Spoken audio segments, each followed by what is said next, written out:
Hello, I'm James Fortop from Merlin Equipment. I'm here to speak to you today about our range of PowerSine professional combination inverter chargers. Many of us have a DC to AC power inverter on board our boats or on our vehicles. Many also have a battery charger. What a combination inverter charger does is it combines both of those pieces of equipment alongside an automatic changeover switch within one box. The unit that we've got here today to show you is our PowerSine 2000 watt Combi with an 80 amp smart battery charger. What's really special about this inverter charger is that it's also got something called a Shorepower boost function, which gets the most from your Shorepower or a limited size generator. So the inverter charger is installed like this. We have our Shorepower inlet socket. The power from the Shorepower runs to a residual current circuit breaker, an RCD. The power from that RCD then feeds what we call Group A electrics. Now Group A electrics are only loads that will become live when the Shorepower is connected. So in this case, one of those breakers is the output to the inverter charger. The other breaker is for Shorepower only loads, for example, a storage heater or a dehumidifier, things that would be left on while the vehicle, the boat, is left unattended for long periods of time. So the power comes from the Shorepower, through the RCD, through the breaker, to the inverter charger. There is an automatic selection switch between this unit, and then AC power comes from the unit back up to a second RCD, and then various different breakers which will run your onboard AC sockets.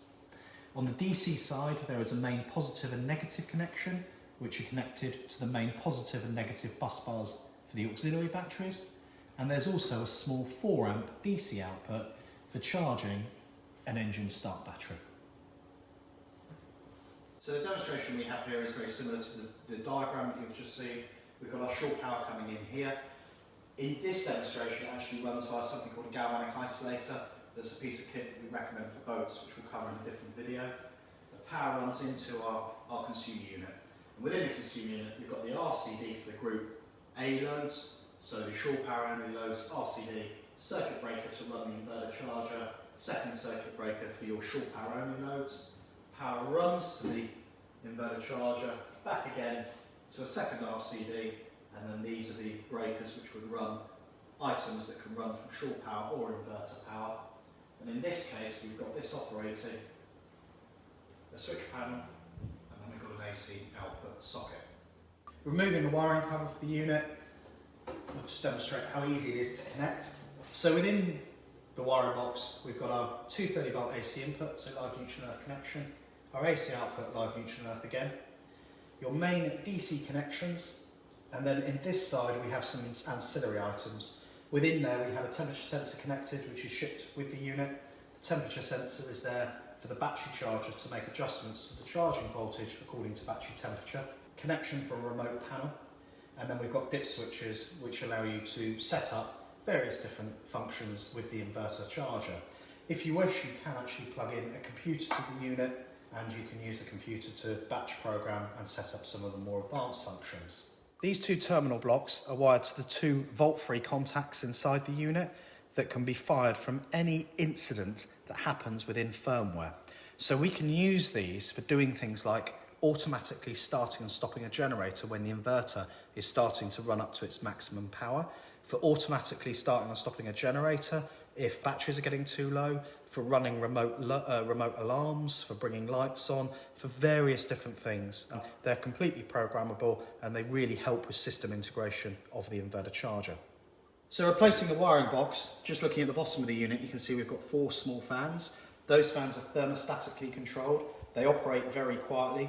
They also help keep the unit very, very cool indeed. Now this inverter charger is from our professional line, and we actually recommend this for use for those whose lives or livelihoods depend on their inverter charger. The unit will operate very cool, even in the most extreme environments. The switch on the front of the unit allows us to put the unit into one of 3 different modes. The first is fully automatic mode, so the unit will automatically switch over between inverter power or Shorepower. In the middle, it will just simply switch the unit off. We also have something called charger only mode. This is useful if you've left your vehicle or boat for a long period of time with, say, a fan heater running or a dehumidifier. Obviously, if somebody comes and disconnects you from Shorepower, you don't want the inverter taking over and depleting the batteries by running all of those loads. In this mode, the battery charger will only operate and it will switch power around the ring main, but as soon as you lose power, it will just simply switch the unit off. Moving up, we then have the remote panel for the unit. The remote panel gives some very useful information about the status of the electrical system. So starting on here, we've got our battery voltage, current temperature, charge stage, and if I scroll down, we can see the various different parameters regarding the AC input and the AC output. So demonstrating the basic functionality of the unit. In this case, our boat is plugged into the Shorepower. We're in our marina. We've got mains coming in to the unit. We're charging the batteries. So you can see we're producing a full 80 amps into the batteries, and at the same time we can plug loads in and run, in this case, a fan heater. We've started the engine on our boat. We're just going to leave the marina, so we've untied it and we're going to pull the Shorepower. I've just removed the Shorepower. You've probably heard the click. The unit switched over from being a battery charger. It's now an inverter, and our fan heater is still operating. The speed at which it did that was very, very fast indeed. That's fast enough to keep a computer operational and also stop clocks on things like microwave ovens resetting every time you plug in or disconnect the Shorepower. So we've been out for our day on our boat. We've returned back to the marina. We're going to plug the Shorepower back in. So I'm going to just turn the power back on here. You can see on the front of the unit the AC input light is flashing. It doesn't switch over straight away, it waits for the incoming power to stabilise, or if you're running from a generator, for a generator to warm up and lubricate, and then any second now you'll see that switch over like so and become a battery charger again. So that's the basic functionality of our PowerSine inverter charger. One of the features that this unit has is something called Power Boost mode that is extremely useful for boat owners and vehicle owners alike. In this case, we've got a very powerful battery charger. It's an 80 amp battery charger. It's going to be pulling down somewhere in the region of about 1200 watts from the shore to charge batteries. Now at the same time, we're operating the loads on board the boat, in this case a fan heater, which is another 1000 watts. So we would surely overload the incoming Shorepower supply.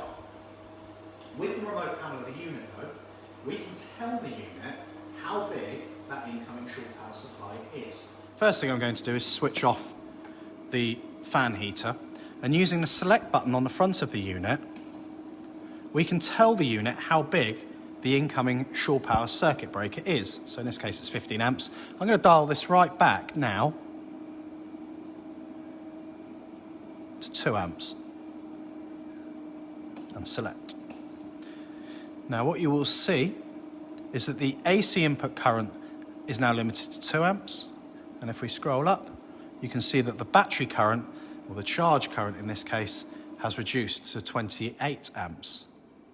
Now, the fan heater is currently off.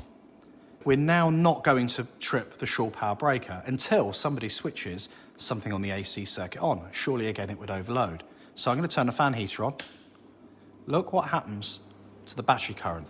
Instantly the unit stopped being a battery charger, became an inverter, paralleled with the incoming Shorepower.